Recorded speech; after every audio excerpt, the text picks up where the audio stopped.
ನೋಡಿ, ದೇವರ ದಾಸರ ಆಗೋದ್ರಿಂದ ಏನೆಲ್ಲ ಉಪಯೋಗ ಇದೆ ಅಂತಂದ್ರೆ, ಭಗವಂತನ ಒಂದು ಕರುಣೆ, ಪ್ರೀತಿ ನಮ್ಮನ್ನ ಪ್ರತಿ ಕ್ಷಣ ಬದುಕಿಸ್ತಾ ಇದೆ. ಎಲ್ಲರ ಒಂದು ಪ್ರೀತಿಗಿನ್ನ, ಎಲ್ಲರ ಒಂದು ಕರುಣೆಗಿನ್ನ ದೇವರ ಪ್ರೀತಿ, ಕರುಣೆ ಅಂದ್ರೆ ತುಂಬಾನೇ ದೊಡ್ಡದು. ನಾವು ಪ್ರೀತಿ, ಕರುಣೆ, ದಯೆ ಎಂಬ ಲೋಕದಿಂದ ಬಂದವರು ನಾವು ಅಲ್ವಾ? ಅಂದ್ರೆ ಭಗವಂತನ ಒಂದು ಲೋಕದಿಂದ ನಾವು ಬಂದಿದ್ದೀವಿ. ದಾಸನ ಮಾಡಿಕೋ ನನ್ನ, ದಾಸನ ಮಾಡಿಕೋ ನನ್ನ ಅಂತ ಹೇಳ್ತಾರೆ. ದೇವರಿಗೆ ದಾಸರಾಗಬೇಕು ಅಂತ.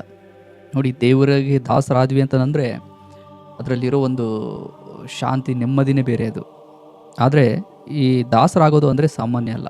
ದೇವರಿಗೆ ದಾಸರಾಗೋದು ಅಂದರೆ, ಇವಾಗ ನೋಡಿ, ಒಬ್ಬ ವ್ಯಕ್ತಿ ನಾನೇ ದೇವರು ಅಂತ ಭಾವಿಸಿರ್ತಾನೆ. ಜನರು ಕೂಡ ಅವರನ್ನು ತುಂಬ ಒಂದು ಗೌರವದಿಂದ ನೋಡ್ತಾ ಇರ್ತಾರೆ. ಮತ್ತು ಆ ವ್ಯಕ್ತಿಗೆ ಜೀವನದಲ್ಲಿ ಏನೇನು ಬೇಕೋ ಅವೆಲ್ಲವೂ ಜನರಿಂದ ಸಿಗ್ತಾ ಇರುತ್ತೆ.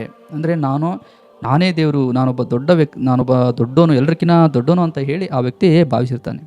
ಬಟ್ ಆ ವ್ಯಕ್ತಿಗೆ ಹೋಗಿ ದೇವರ ದಾಸರಾಗಿ ಅಂತ ಹೇಳಿದರೆ, ಅಂದರೆ ನಿಮಗಿಂತ ಒಂದು ದೊಡ್ಡ ಶಕ್ತಿ ಇದೆ, ಅದಕ್ಕೆ ದಾಸರಾಗಿ ಅಂತ ಹೇಳಿದರೆ ಆ ವ್ಯಕ್ತಿ ಒಪ್ಪೋದಿಲ್ಲ. ಯಾಕೆ ಅಂದರೆ ಅವನಲ್ಲಿ ಅಹಂಕಾರ ಅನ್ನೋದು ಆವರಿಸಿಕೊಂಡಿರುತ್ತೆ.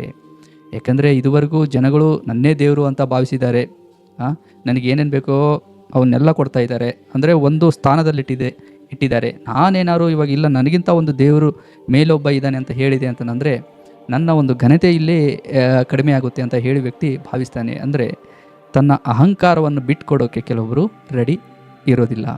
ಆದರೆ ನೋಡಿ, ದೇವರ ದಾಸರಾಗಬೇಕು ಅಂದರೆ ಫಸ್ಟು ಇದು ಇರಬಾರ್ದು, ಇದನ್ನು ಕಳ್ಕೋಬೇಕು. ದೇವರ ದಾಸರಾಗೋದು ಅಂದರೆ ಏನು? ನೋಡಿ, ನಾವು ದಿನನಿತ್ಯ ಏನೆಲ್ಲ ಮಾಡ್ತಾ ಇರ್ತೀವಲ್ವ, ಏನೆಲ್ಲ ಕರ್ಮಗಳನ್ನು ಮಾಡ್ತಾ ಇರ್ತೀವಿ, ಏನೆಲ್ಲ ಮಾತುಗಳನ್ನು ಮಾತಾಡ್ತಾ ಇರ್ತೀವಿ, ಏನೆಲ್ಲ ನಮ್ಮ ಕಣ್ಣಿನಿಂದ ನೋಡ್ತಾ ಇರ್ತೀವಿ, ಏನೆಲ್ಲ ನಮ್ಮ ಕಿವಿಯಿಂದ ಕೇಳ್ತಾ ಇರ್ತೀವಿ, ಇವನ್ನ ಎಲ್ಲವನ್ನು ಭಗವಂತನ ಇಷ್ಟದ ಪ್ರಕಾರ ನಾವು ಮಾಡುವಂಥದ್ದು.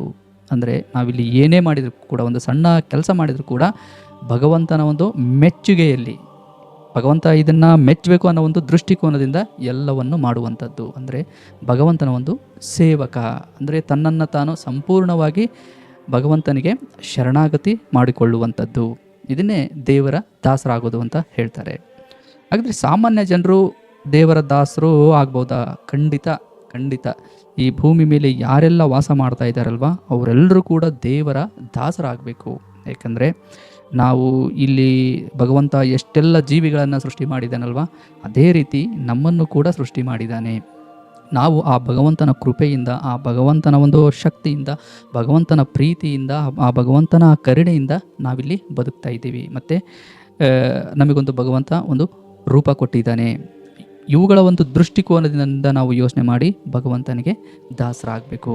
ನೋಡಿ, ಭಗವಂತನ ದಾಸರಾಗ್ತಾ ಇದ್ದೀವಿ ಅಂತಂದರೆ ಫಸ್ಟ್ ನಮಗೆ ಭಗವಂತ ದೇವರು ಅನ್ನೋ ಒಂದು ಶಕ್ತಿ ಬಗ್ಗೆ ನಮಗೆ ಗೊತ್ತಿರಬೇಕು. ಆಗಿದ್ದಾಗ ಮಾತ್ರ ನಾವು ಭಗವಂತನಿಗೆ ಶರಣಾಗ್ತೀವಿ, ಅಂದರೆ ಭಗವಂತನಿಗೆ ತಲೆಬಾಗ್ತೀವಿ, ನಮ್ಮ ಜೀವನವನ್ನು ಭಗವಂತನಿಗೆ ಅರ್ಪಿಸ್ತೀವಿ. ಅಂದರೆ ಒಂದು ಸ್ಟ್ರಾಂಗ್ ಆಗಿ ಭಗವಂತನಿಗೆ ಕನೆಕ್ಟ್ ಆಗ್ತೀವಿ.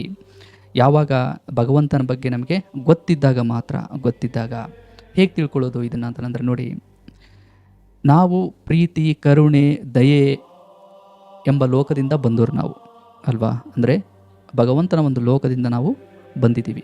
ಹಾಗಾಗಿನೇ ನಮ್ಮಲ್ಲಿ ಅದೇ ಒಂದು ಸ್ವಭಾವಗಳು ಇದ್ದಾವೆ. ನೋಡಿ, ಚಿಕ್ಕವರಿದ್ದಾಗ ನಮ್ಮನ್ನು ಯಾರು ಅತಿಯಾಗಿ ಪ್ರೀತಿಸ್ತಾರೋ, ಯಾರು ಕರುಣೆ ತೋರಿಸ್ತಾರೋ ಅಲ್ವಾ, ನಮ್ಮನ್ನು ಯಾರು ಚೆನ್ನಾಗಿ ಮುದ್ದಾಗಿ ಮಾತಾಡ್ತಾರೋ ಅವ್ರ ಹತ್ರ ನಾವು ಜಾಸ್ತಿ ಹೊತ್ತು ಇರ್ತೀವಿ. ಯಾಕಂದರೆ ಆ ಒಂದು ಪ್ರೀತಿಗೆ, ಆ ಒಂದು ಕರುಣೆಗೆ, ಆ ಒಂದು ದಯೆಗೆ ಹೆಚ್ಚು ನಾವು ಕನೆಕ್ಟ್ ಆಗ್ತೀವಿ. ನೋಡಿ, ಚಿಕ್ಕ ಮಕ್ಕಳಾಗಿದ್ದಾಗ ಅಷ್ಟೇ ಅಂತ ಅಲ್ಲ, ನಾವು ಈವಾಗಲೂ ಕೂಡ ಒಂದು ಪ್ರೀತಿಯ ಹಂಬಲದಲ್ಲಿ, ಒಂದು ಕರುಣೆಯ ಹಂಬಲದಲ್ಲಿ ಯಾವಾಗಲೂ ಇರ್ತೀವಿ. ನೋಡಿ, ಅದಕ್ಕೆ ಅಲ್ವಾ ನಾವು ಈ ಒಂದು ಪ್ರೀತಿ ಅನ್ನೋ ಒಂದು ಹೆಸರಲ್ಲಿ ಯಾವಾಗಲೂ ನಾವು ಅವರನ್ನು ಹೊಗಳೋದು, ಇವರನ್ನು ಹೊಗಳೋದು, ಅವರನ್ನು ಜಾಸ್ತಿ ಹಚ್ಕೊಳ್ಳೋದು, ಇವರನ್ನು ಜಾಸ್ತಿ ಹಚ್ಕೊಳ್ಳೋದು ಮಾಡ್ತಾ ಇರ್ತೀವಿ. ಏನಕ್ಕೆ ಅಂತಂದರೆ ಆ ಒಂದು ಪ್ರೀತಿಯನ್ನು ನಾವು ಅನುಭವಿಸ್ಬೇಕು ಅಷ್ಟೇ.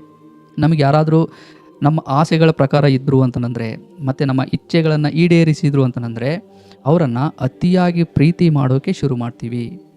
ನೋಡಿ, ಮನುಷ್ಯನ ಪ್ರೀತಿ ಮಾಡೋದು ಖಂಡಿತ ತಪ್ಪಲ್ಲ. ಆದರೆ ಇಲ್ಲೊಂದು ಮುಖ್ಯವಾಗಿ ತಿಳ್ಕೊಬೇಕಾಗಿರೋ ವಿಷಯ ಏನು ಅಂತಂದರೆ, ಕೆಲವೊಬ್ಬರು ಈ ಒಂದು ಪ್ರೀತಿಯೇ ಕೊನೆ ಅಂತ ಅಂದ್ಕೊಂಡಿರ್ತಾರೆ, ಅಂದರೆ ಇದೇ ಸತ್ಯ ಅಂತ ಹೇಳಿ. ನೋಡಿ, ಯಾವಾಗ ಒಬ್ಬ ವ್ಯಕ್ತಿ ಅತಿಯಾಗಿ ಪ್ರೀತಿ ಮಾಡೋ ಒಬ್ಬ ವ್ಯಕ್ತಿ ನಮ್ಮ ಹತ್ರ ಇರ್ತಾನೋ ಅವಾಗ ನಾವು ತುಂಬ ಖುಷಿಯಿಂದ ಇರ್ತೀವಿ, ಒಂಥರ ನೆಮ್ಮದಿ ಸಿಗುತ್ತೆ. ಬಟ್ ಆ ವ್ಯಕ್ತಿ ದೂರ ಆದ ಅಂತಂದರೆ, ಬಟ್ ಆ ವ್ಯಕ್ತಿ ಏನಾದ್ರು ನಮಗೆ ಮನಸ್ಸಿಗೆ ನೋವು ಆಗೋ ಥರ ಮಾತಾಡಿದ ಅಂತಂದರೆ ಮತ್ತು ನಾವು ದುಃಖಕ್ಕೆ ಒಳಗಾಗ್ತೀವಿ. ನೋಡಿ, ಒಬ್ಬರಿಂದ ನಾವು ಪ್ರೀತಿಯನ್ನು ಅನುಭವಿಸ್ಬೇಕು, ಅವರಿಂದ ಅದನ್ನು ಪಡಿಬೇಕು ಅನ್ನೋದು ಏನಿದೆ ಅಲ್ವಾ, ನಾವು ಈ ಒಂದು ಮಿತಿಯನ್ನು ಮೀರಬೇಕಾಗುತ್ತೆ, ಈ ಒಂದು ಮಿತಿಯನ್ನು ಮೀರಬೇಕಾಗುತ್ತೆ. ಆದರೆ ಕೆಲವೊಬ್ಬರು ಅದೇ ಕೊನೆ ಅಂತ ಅಂದ್ಕೊಂಡಿರ್ತಾರೆ. ಹಾಗಾಗಿನೇ ನೋಡಿ, ಈ ಕೆಲವೊಬ್ಬರು ಜೀವನನೇ ಕಳ್ಕೊಂಡ್ಬಿಡ್ತಾರೆ ಇದ್ರ ಸಲುವಾಗಿ.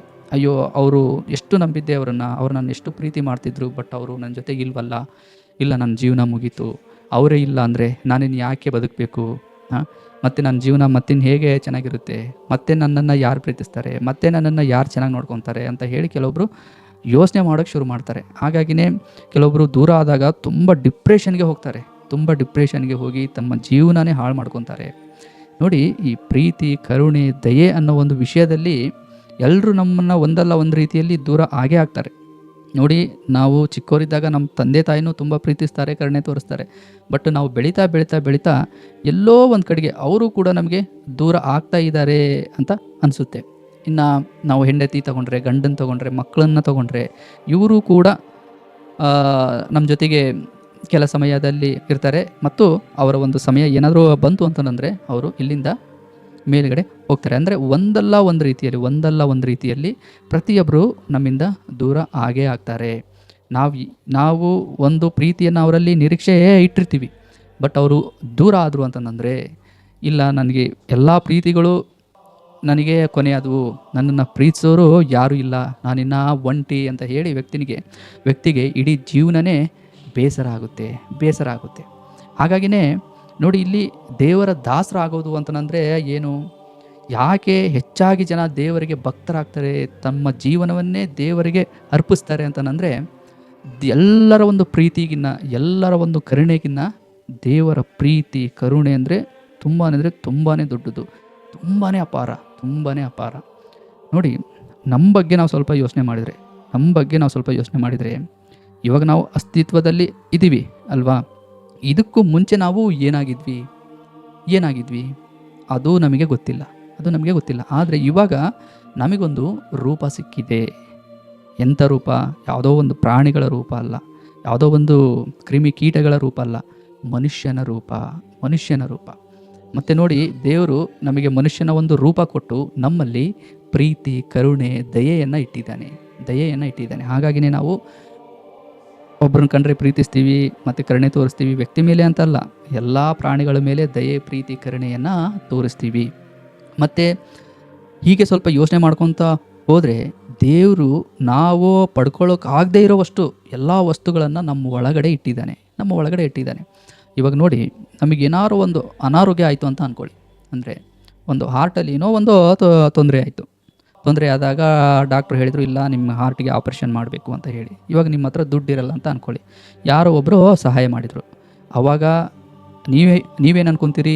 ದೇವ್ರು ಬಂದಂಗೆ ಬಂದರು, ಅವರೇ ನನ್ನ ಪಾಲಿಗೆ ದೇವರು, ಯಾಕೆಂದರೆ ಅವರು ನಮಗೆ ಆಪ್ರೇಷನ್ಗೆ ದುಡ್ಡು ಕೊಟ್ಟಿದ್ದಾರೆ, ನನ್ನ ಹಾರ್ಟ್ ಆಪ್ರೇಷನ್ ಇವತ್ತಾಗಿದೆ, ಹಾಗಾಗಿನೇ ನಾನು ಇವತ್ತು ಬದುಕಿದ್ದೀನಿ ಅಂತ ಹೇಳಿ ಯಾರಿಗೆ ಸಹಾಯ ಮಾಡಿರ್ತೀರಲ್ವ, ಅವರಿಗೆ ನೀವು ದೇವರ ಸ್ಥಾನವನ್ನು ಕೊಡ್ತೀರ. ಆದರೆ ನೋಡಿ, ಇನ್ನೂ ಸ್ವಲ್ಪ ಡೀಪಾಗಿ ಯೋಚನೆ ಮಾಡಿ, ಇದುವರೆಗೂ ನಿಮ್ಮ ಒಳಗಡೆ ಹಾರ್ಟು ಕೆಲಸ ಮಾಡಿದೆಯಲ್ವಾ, ನಿಮ್ಮ ಒಳಗಡೆ ಹಾರ್ಟನ್ನು ಯಾರಿಟ್ಟಿದ್ದಾರೆ?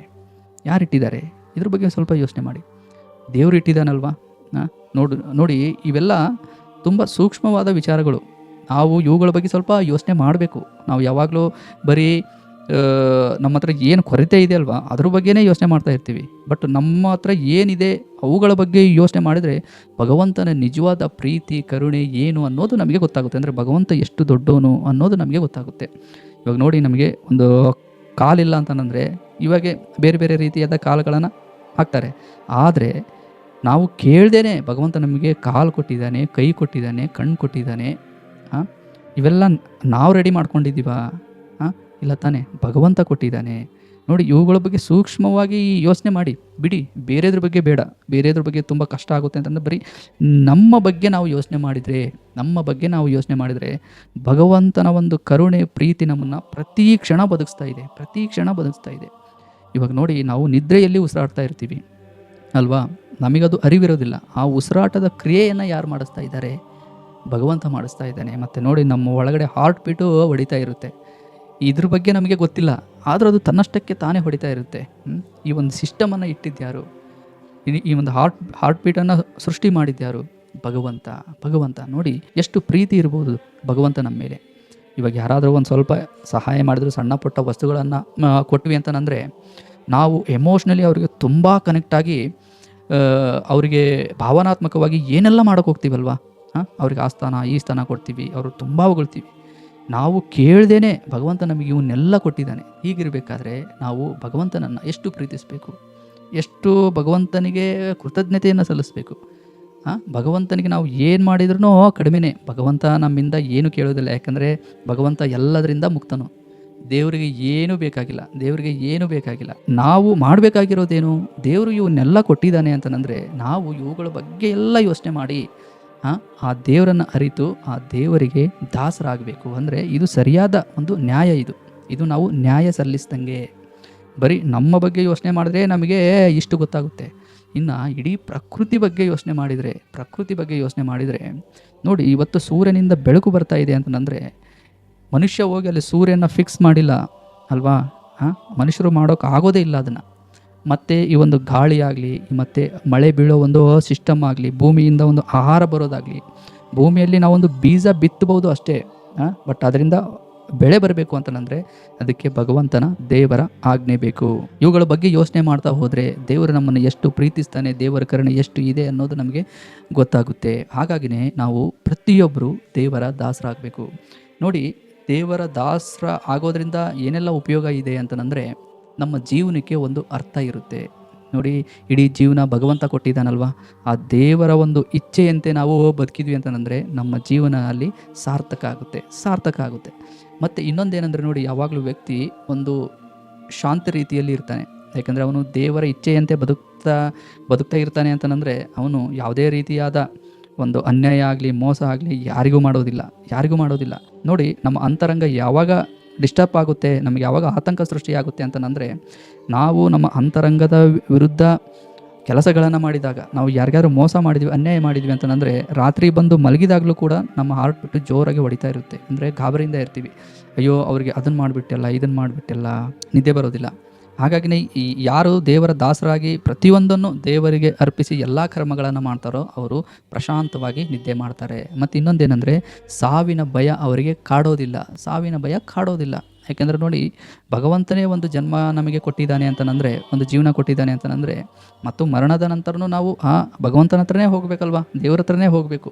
ಅಲ್ಲಿ ಹೋದಾಗಲೂ ಕೂಡ ಭಯ ಇರೋದಿಲ್ಲ. ಯಾಕಂದರೆ ಇಲ್ಲಿ ನಾವು ಸರಿಯಾಗಿ ಬದುಕಿದ್ವಿ ಅಂತಂದರೆ, ಸರಿಯಾಗಿ ದೇವರ ಒಂದು ಇಚ್ಛೆಯಂತೆ ನಾವು ಜೀವನ ನಡೆಸಿದ್ವಿ ಅಂತಂದರೆ ದೇವರ ಮುಂದೆನೂ ನಾವು, ದೇವರ ಹತ್ರನೂ ಕೂಡ ನಾವು ಖುಷಿಯಾಗಿ ಹೋಗ್ತೀವಲ್ವ. ಇಲ್ಲಿ ಸಲ್ಲುವವರು ಅಲ್ಲಿಯೇ ಸಲ್ಲುವರಯ್ಯ, ಇಲ್ಲಿ ಸಲ್ಲದವರು ಅಲ್ಲಿಯೂ ಸಲ್ಲರಯ್ಯ ಅಂತಂದು ಹೇಳ್ತಾರೆ. ಅಂದರೆ ಭಗವಂತನ ಒಂದು ಲೋಕದಲ್ಲಿ ನಮಗೆ ಒಂದು ಶಾಂತಿ, ನೆಮ್ಮದಿ ಸಿಗಬೇಕು ಅಂದರೆ ಈ ಭೂಮಿಯ ಮೇಲೂ ಕೂಡ ನಾವು ಭಗವಂತನ ಒಂದು ಇಚ್ಛೆಯಂತೆ ನಾವು ಬದುಕಬೇಕಾಗುತ್ತೆ. ನೋಡಿ, ನಮ್ಮದೊಂದು ಭಕ್ತಿ, ನಂಬಿಕೆ ಇವೆಲ್ಲ ಏನಿದಾವಲ್ವ, ಬರೀ ಹೊರಗಡೆ ಇರಬಾರ್ದು. ಇವು ನಮ್ಮ ಒಂದು ಕೆಲಸದಲ್ಲಿ, ನಮ್ಮ ಒಂದು ಮಾತಿನಲ್ಲಿ, ನಮ್ಮ ಒಂದು ನಡತೆಯಲ್ಲಿ ಇರಬೇಕು. ಹಾಗಾಗಿನೇ ಹೇಳ್ತಾರೆ, ದೇವರನ್ನು ಹೃದಯದಿಂದ ಧ್ಯಾನ ಮಾಡಬೇಕು. ಅಂದರೆ ಯಾವುದೇ ಒಂದು ಕಲ್ಮಶ ಇಲ್ಲದೇನೆ ಅಲ್ವಾ, ಯಾರಿಗೂ ಮೋಸ ಮಾಡದೆ, ಅನ್ಯಾಯ ಮಾಡ್ದೇ ದೇವರನ್ನು ಹೃದಯದಿಂದ ಧ್ಯಾನ ಮಾಡಬೇಕು, ಸ್ಮರಣೆ ಮಾಡಬೇಕು ಅಂತ ಹೇಳ್ತಾರೆ. ಹೊರಗಡೆ ವಸ್ತುಗಳನ್ನೇನಾದ್ರು ನೀವು ಪೂಜೆ ಮಾಡಿದ್ರಿ ಅಂತಂದರೆ ದೇವರು ಅಂದರೆ ಅದು ಎಲ್ಲೋ ಒಂದು ಕಡೆಗಿದೆ ಅಂತ ಹೇಳಿ ನೀವು ಭಾವಿಸ್ತೀರ. ಆದರೆ ಭಗವಂತ ನೋಡಿ, ದೇವರು ಸರ್ವವ್ಯಾಪಿ, ಸರ್ವಜ್ಞ, ಎಲ್ಲ ಕಡೆಗೂ ಭಗವಂತನ ಜ್ಞಾನ ಇರುತ್ತೆ. ನಾವು ಏನೆಲ್ಲ ಮಾಡ್ತೀವೋ ಅವು ಎಲ್ಲವೂ ಭಗವಂತನಿಗೆ ಗೊತ್ತಿರುತ್ತೆ. ಈ ಒಂದು ಪ್ರಜ್ಞೆಯಿಂದ ಬದುಕಬೇಕಾಗುತ್ತೆ. ಆವಾಗಲೇ ನಾವು ದೇವರ ದಾಸರಾಗೋಕ್ಕೆ ಸಾಧ್ಯ.